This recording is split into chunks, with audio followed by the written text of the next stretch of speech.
In December 2013, a trip to Summerton, South Carolina took place comprised of students and faculty members from Savannah State University. Summerton is a small town found in Clarendon County with a population of 978 people according to the U.S. Census Bureau for 2012. Though small in stature and appearance, this town played a large and pivotal role in a landmark case that affected the nation in its entirety. Levi Pearson was an African-American man living in Clarendon County, South Carolina in the town of Summerton with his family in the 1940s. A caring soul of the community, Mr. Pearson was known for his generosity to and for others, as told by his two granddaughters. Well, he was a farmer, and he was a first-rate farmer here in Clarendon County. He was a great husband, great provider. He was an excellent figure in the community. He was a real kind-hearted person. There's not anyone in this community that needed for anything, and if my grandfather had it, they could not get that from him. In fact, a lot of people knew this in the community, and growing up, I would remember people coming by, sometimes stopping, and there was never anything that my grandfather had that they could not receive. Amongst the many that stopped by, he especially took the children of the town in as his own. He was very, very, very compassionate. He cared about all children. He believed in the village. If one child is walking, and my mom always said that, if one child is walking, all children are walking. Because every child that walked was his child. So he was very compassionate.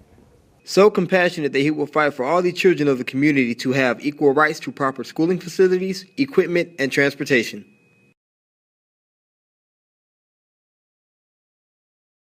During the time, schooling for African American children was poorly conditioned in comparison to their Caucasian counterparts.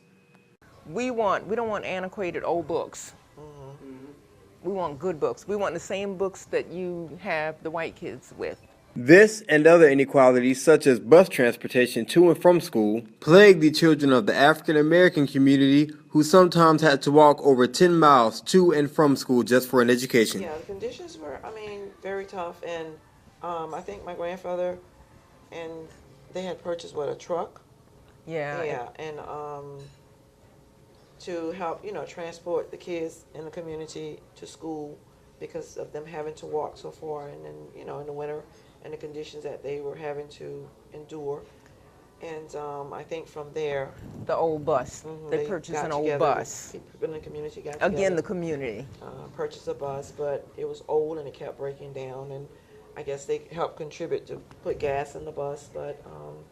Well, people in the community gave money towards buying gasoline and also to pay the driver something. It's around this time that Reverend Joseph A. Delane, a distinguished teacher within the community, came across Levi and Hammond Pearson, two brothers willing to take a stance against the inequalities that are taking place in Clarendon County at the time being. They were, again, not just, it was not just the fact that they were in this from a community perspective, but they became very, very close friends. Very close friends. They were, each other's confidants. And my grandfather and my Uncle Hammett and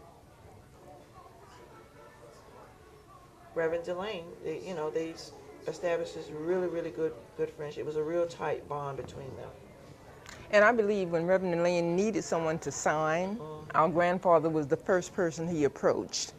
And it was, okay, it's history, I will do this. Because he cared about everyone. He cared about the children. He cared about buses. He cared about education. So he was willing to put everything he had on the line for everyone else. And he owned land, so he could do that. The brothers, they got together and, they made this decision. They had each other's back. They really did. They really did. They were inseparable. That's one thing I remember about them. They were very, very close-knit. In March 1948, Levi Pearson versus Clarendon County Board of Education and School District Number 26 was filed in Federal District Court in Florence, South Carolina. However, later that year, his case would be dismissed due to a technicality.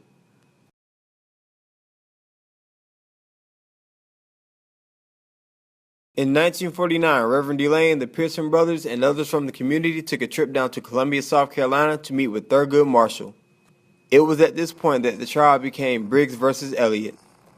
The reason being is because Harry and Eliza Briggs were the first of the 20 individuals to sign off on the petition carried around by Reverend Delane and the Pearson brothers that Thurgood Marshall needed to make a case.